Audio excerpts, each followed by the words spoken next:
Welcome. My name is Jasmine Cambode, and I'm a medical oncologist and hematologist in the state of Minnesota and your host for the day. Empowering Oncologists is a podcast brought to you by OncoDaily, where we will focus on day-to-day concerns of an oncologist's being and workflow with a vision to find sustainable solutions. We hope to share our stories of wins, losses, resilience, and inspire and empower our community because we fly higher and longer when we fly together. Before we dive in, a disclaimer. The views shared on the podcast are an individual's and in no way are views from any institution, organization, or guidelines. The physician fee schedule updated annually by the Centers for Medicare and Medicaid Services includes payment rates for various services in a practice. This has not kept up with the rising cost of managing a practice and has plummeted since 2001, although there might be better news in 2026. Under such scenarios, it has been a challenge to have a physician-led or physician-owned practice. For our session today, we have Dr. Emily Touloukian, who is the CEO and president of the Coastal Cancer Center, where she is not only managing her practice, but is thriving as a leader. Dr. Touloukian is an avid volunteer and advocate with organizations like American Society of Clinical Oncology and her state societies, and has served as the president of the South Carolina Oncology Society. When not working, she is an avid environmentalist and loves to bake. Dr. Touloukian, welcome and thank you for being here. Thanks for having me. Tell us a little bit about your journey and how did you end up in the Carolinas? Yeah, so I grew up in Southern Indiana in a household where both of my parents were physicians in private practice. My mom was a pediatrician who had her own practice. And my dad was a gastroenterologist who was in the leadership of his multi-specialty internal medicine group. So that's what I grew up thinking a doctor was like. And during my training, I had the opportunity to be part of a very unique fellowship program. It was actually based at a community hospital that partnered with an academic institution. And the practice we worked with was actually an independent group that had a PSA with the hospital. So I had this sort of hybrid situation where I spent half my training in the community and half my training in academics. So it really gave me a really well-rounded training experience, particularly with respect to what my career could look like from an academic perspective, from an employed oncologist perspective, and from an independent perspective. And ultimately, that led me to the decision that I wanted to work in independent community oncology. So when I started my job search, I really spent a lot of time looking for the right practice. And it was challenging. There was no, Community Oncology Alliance Fellows Initiative to educate fellows about the diverse and varied opportunities community oncology can offer that didn't exist. Right. So that also currently serves as a conduit to put those interested fellows in contact with community oncologists, practices, and discuss. And being part of the community I worked in was something that was going to be really important to me. And also finding a practice that had the type of work-life balance I was looking for in that independent physician-led situation. Right. Ultimately, I found Coastal Cancer Center where I landed, and I never looked back. That's awesome.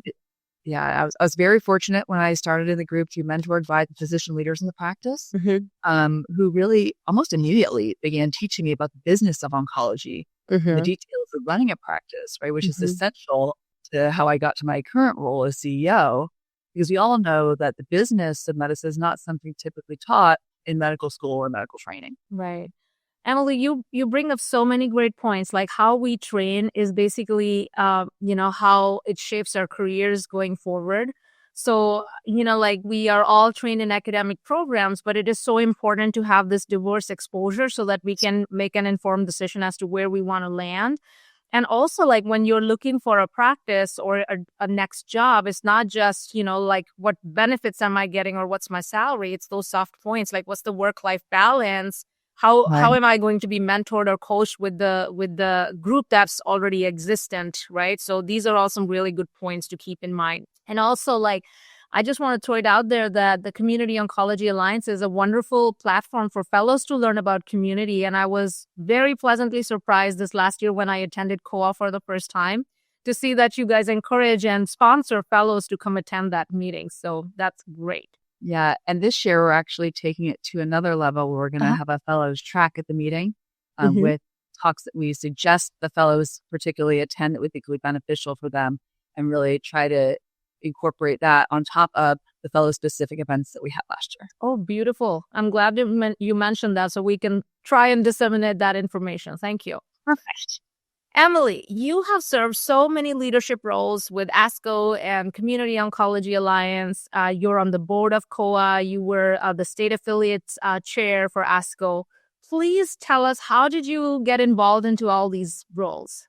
Yeah. So, as I mentioned, I was really fortunate to have the senior leadership in my group take an interest in helping me learn the business of oncology, but also help me develop as a leader. At the time I joined our group, the founder of our practice was actually starting to wind down his practice, and several of his leadership roles were coming to term. And he really graciously ushered me into several of these positions. And the one that really turned out to be the linchpin for me developing the connections and networking with colleagues that would ultimately further enhance my knowledge of the business of oncology was being elected to the board of our state oncology society in South Carolina. And this really just served as a jumping point for me to meet so many great oncologists and to learn so much from them and develop those relationships that then opened doors to additional leadership opportunities with organizations like COA and ASCO. And it's really interesting. I can actually trace a lot of the things I've done over the last 15 years and the things I'm doing now back to those relationships that I developed within my first year of practice, which I think is really incredible. And would you say, Emily, like things that you learned with ASCO and with COA or your state society, they have helped you shape your practice also because you gain different perspectives? Yeah, I think I've really benefited tremendously from those relationships over the years. And I think that network that I've developed is really of these really smart physician leaders, throughout the country, is something I've benefited tremendously from, because I can turn to them if I have a challenging situation or a new opportunity, get opinions or advice on how those situations will be handled similarly in their practices, what were, their successes, what were their pitfalls, and share in a very open forum, lessons learned. So I don't have to do that same thing, recreate that wheel, perhaps make those same errors. Wonderful. Yeah. You know what they say, like, if you want to learn quick, learn from others' mistakes. So you don't have to reinvent the wheel every single time you venture onto something new. Beautiful. Exactly. Emily, it's said that culture beats strategy. And I think your practice is a wonderful example where you are shaping your team and your practice in a way, which is very positive, right? Like you encourage and you give awards. And I feel like one thing which is unique about you and your practice is like when we see your updates and posts about it, you can truly feel like there is tangible positive energy in it. It's not just any other award. It's like you're like, it means something to you and to the recipient. So tell us, how have you incorporated this culture of reward and awards and positivity in your team, as opposed to creating 10,000 policies and strategies? So one of the really the biggest challenges I had when I took on the leadership role in my group was that morale was actually very low. It's a very challenging time globally. It was right at the beginning of the COVID-19 pandemic. We had a lot of employee turnover. There was sort of a general air of dissatisfaction among our staff. Our previous HR leadership had the unusual habit of avoiding conflict, which was not particularly constructive. We've had a wage freeze for a while, and really the previous employee appreciation events had kind of been, put to the side. So the very first thing I did was do wage corrections for all the staff. Because, no matter how many pizza parties you have for people and you're not paying them appropriately, there will be discontent. So we did that, and we transitioned our HR leadership. And the second thing I did was try to revamp our employee onboarding experience in a way that mirrored how I thought I would want to be welcome to a new company, what would make me feel welcome and part of the team from day one. So now every employee on their first day gets a Coastal Cancer Center t-shirt, welcome to the team, introductions around the staff. So you've got that face to put with the name. We send an email about the employee and, hey, this is our new staff member, share a little bit about them, their family, their hobbies. And so they really feel welcomed and that everyone knows who the new person is. Yeah. And you mentioned we also added some milestones, some other awards. At 6 months, you get a hat. At 1 year, you get a zip-up fleece with the logo on it. Really reward the loyalty and celebrate these milestones. Yeah. And then the third thing we did was I really thought about what would an ideal employee appreciation program look like? So try to conceptualize that and what would really make people feel that, they were working for somebody who's actually paying attention to them and the quality of work they were doing and acknowledging that. And it took a long time for us to get it into the full swing that it is now, but something we started doing right away was just small appreciation tokens throughout the year. I busted out my craft skills and we would make little cards. Thanks for going the extra mile. We appreciate what you do at Thanksgiving. And the word extra was actually a pack of extra gum. Right? The card, or, at 4th of July, thank you for making Coastal Cancer Center sparkle. We give everybody sparklers. Yeah. Valentine's Day, you're the heart Coastal Cancer Center. We put it on a Reese's heart-shaped thing. And so we sort of started doing some of those things. I also began asking my coordinators and supervisors to just shoot me a note if one of their staff did something sort of above and beyond, or they would ask act of kindness or consideration. At the end of the week, and I still do this to this day. I'll be doing it right after this call. I sit down and I write thank you notes to those employees who've done that. Just, hey, I want to acknowledge you. I want you to know that you're appreciated. Everything you do impacts our patients and we really appreciate you. I put a little $5 Starbucks gift card in that note. Yeah. And get those on Monday morning. We created a wellness committee. Yeah. Led by the staff. They have a budget. They have ideas of things they want to do throughout the year. We all did a breast cancer awareness walk last month where, the company paid for everybody's, registration. And we all went and walked as a group. We've done yoga on the beach. One of our employees is a yoga instructor. So she came out there classes. Yeah. We've done walking groups at lunch, step challenges, all those sorts of things. And what it really has done, years later now, it's blossomed into this really wonderful conduit for us giving back to the community. Thanksgiving is next week. We just finished a big food drive for a local food pantry, organized by the staff completely. We're doing an angel tree this Christmas for patients where they can register to have gifts. And we did our second annual Survivors Day walk and celebration this summer, which was absolutely wonderful. And again, completely organized by the staff. Because if your staff feel valued and part of the organization, they're fine, and it just creates this tremendous environment where everybody feels supported and everybody wants to get back. And then the fourth thing I did was start meeting with employees one-on-one. And not just like, hey, it's time for your one-on-one meeting this month, but really intentionally doing this, getting to know them, other family members, interests are outside of work.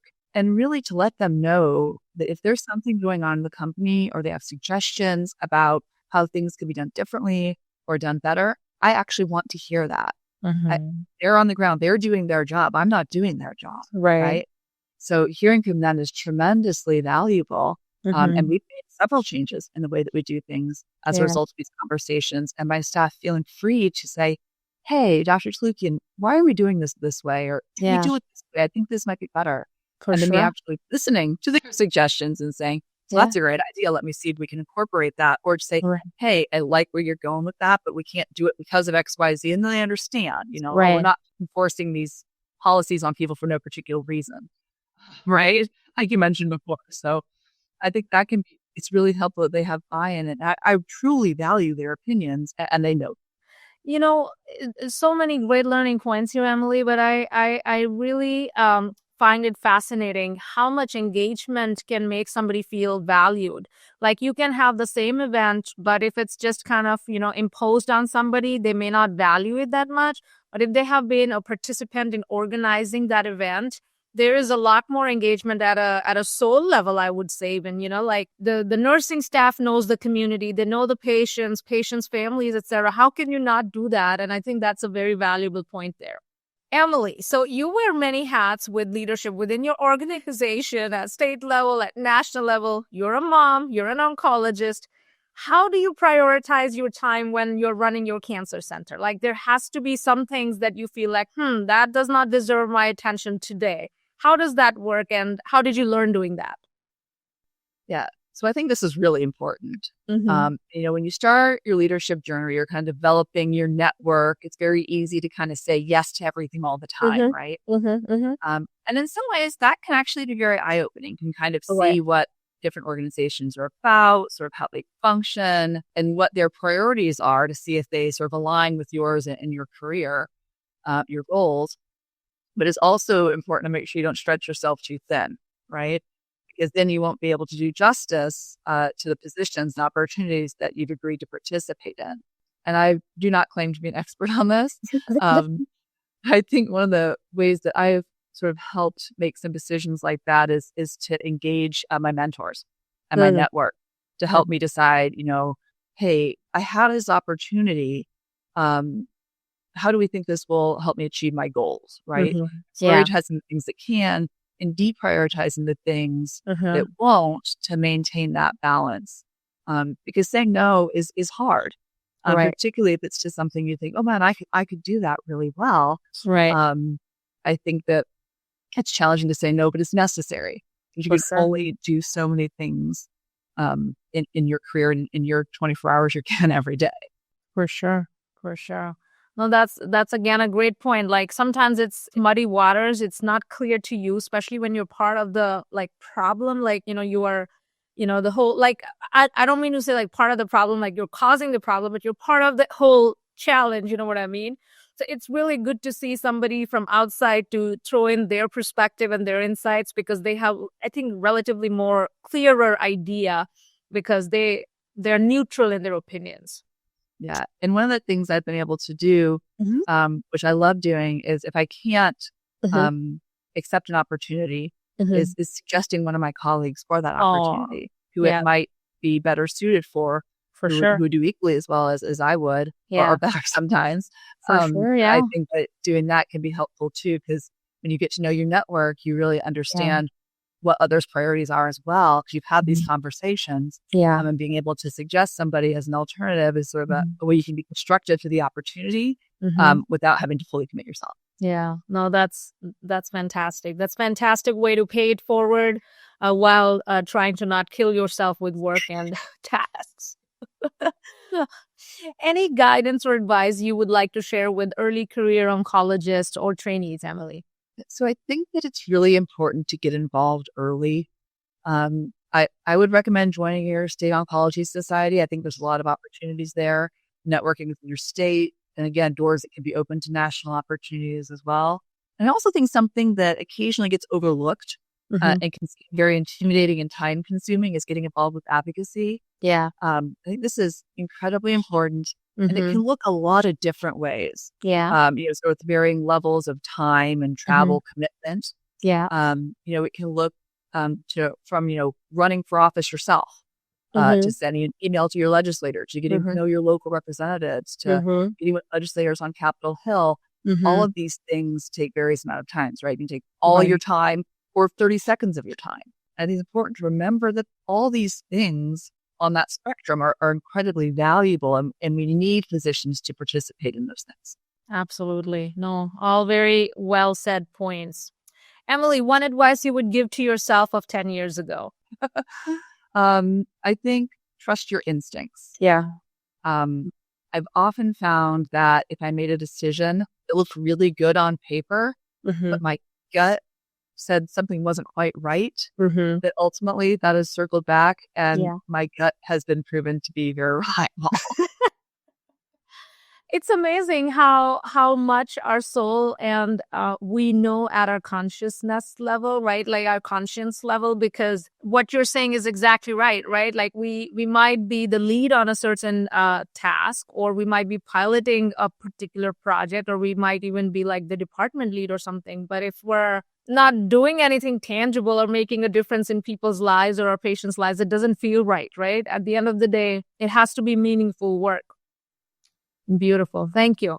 Emily, moving on to a little bit of rapid fire about you. Your favorite book? It's Your Ship by Captain Michael Abershoft. Okay. All right. Is it on leadership?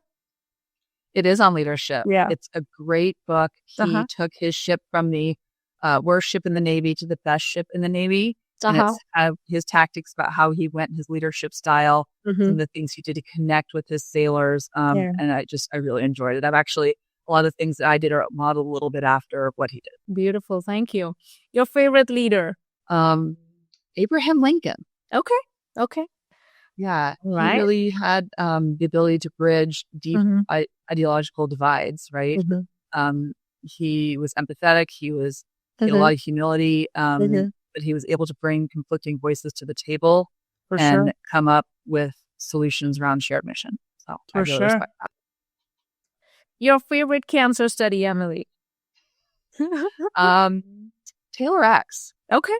Sure. I mean, let's talk about bringing advanced science directly into community settings, right? This is the way how we practice. Yeah, spare people from chemotherapy and was largely driven by community practices. Yeah, 100%. Even like, I cannot tell you how many times I get a question from India, which is where I'm from, or some other friend from some other country where, they're getting chemotherapy for very low risk early stage breast cancer. And I'm like, no, don't do that. Yeah. Your favorite restaurant in Myrtle Beach? That would have to be Hook and Barrel. Okay. Great seafood restaurant. Yeah. Just steps from the water. So it's a wonderful spot. Okay. All right, Emily. A fun fact question about you. I'll let you share that with our audience. It's about a beverage, folks. So I've developed the interesting skill of being able to saber champagne bottles. Oh my gosh. It's actually really fun. It's kind of odd. I was at a meeting several years ago. Is that? And the hotel we were staying at had the tradition of sabering a bottle of champagne in the lobby every evening. Wow. So what hotel is that? It's the St. Regis. They do it in all of their hotels. Yeah. So of course I went down first night because I got to see this, right? It was fantastic. So much fun. Yeah. Walked up to the gentleman who performed the sabering afterwards. And I said, wow, like, that's really amazing. Yeah. Is it hard to learn? Like, yeah. It takes a lot of practice. And he was like, it's real simple. Will you be here tomorrow night? Yeah. Yes, sir. I'll be here for a couple days. And he said, well, come back tomorrow night. I'll let you do it. Oh my goodness. So came back, I was like, he's not going to remember this. So I came back the next night and he's like, oh, there you are. Come over here. I got I got like a 2-minute tutorial on it. I stood on this massive fireplace in front of a huge crowd of my colleagues. And on the first try, got it right. So and I history changed. Yes, I was changed. And my husband was there and I came down with this big smile on my face and he goes, you want a saber, don't you? That is awesome. No. And I said, yes, I do. And it is now. He got me one for Christmas that year and it is my favorite. Oh my gosh. After I reached out to you for the podcast and you shared this with me, I actually YouTubed some videos. There are videos on this on YouTube. Yeah, it's really fun. Yeah. So do we get to find an Emily YouTube video on how to saber a champagne bottle? I sincerely hope that does not exist. But we can work on that. Yeah. Beautiful. Your last question of the day, Dr. Touloukian. If you were to relive your life, would you choose oncology and why? Yeah, I mean, I absolutely would. Caring for cancer patients is one of the most fulfilling careers that I think any person could have. And being able to provide this as an independent community oncologist, where patients can stay close to home, be supported and cared for by their community, in their community, with high quality state-of-the-art treatments has really been the highlight of my career. Oh, thank you so much. Thank you. Thank you, Emily. All right, folks. So the 3 key takeaways for the oncology community from our conversation with Dr. Touloukian today. Physician-led practices are not a dream. It's a reality. And for all those who want to get back to physician autonomy and discretion, there are real-world examples of the same. And Coastal Cancer Center, run by Dr. Emily Touloukian, is a real-world example. So we can all learn from each other and don't think that this is something impossible or unachievable to proceed with. Number two, I think I am personally super impressed with Emily and the way she runs her organization, because she's a real world example again of culture breeds strategy. How without policies, we just encourage each other and get the best out of each other by sincerely having appreciation and valuing each other. So we need to be mindful of that. And last but not the least, advocacy and policy is critical. And the earlier we get involved with that, the better it is. On that note, I do again want to pitch in COA's efforts in that space. There is a fellowship track this coming year, folks. So please look into attending COA as a fellow or trainee. COA does sponsor a couple of fellows. I think it's 45 fellows. Is that right, Dr. Touloukian? Yeah, COA does sponsor 45 fellows for attending the Community Oncology Alliance in Orlando in the month of April. So please look into that. Thank you to our viewers and listeners. This is Jasmine Kamboj and Dr. Emily Touloukian signing off on behalf of OncoDaily from our conversation on Empowering Oncologists. And now we also have the Empowering Oncologist playlist on YouTube. Don't miss an episode and stay tuned. Thank you so much, Dr. Touloukian. Thank you so much for your insights. Thank you. Don't forget to like, comment, share, and subscribe to OncoDaily on YouTube. Hit the bell icon to stay updated.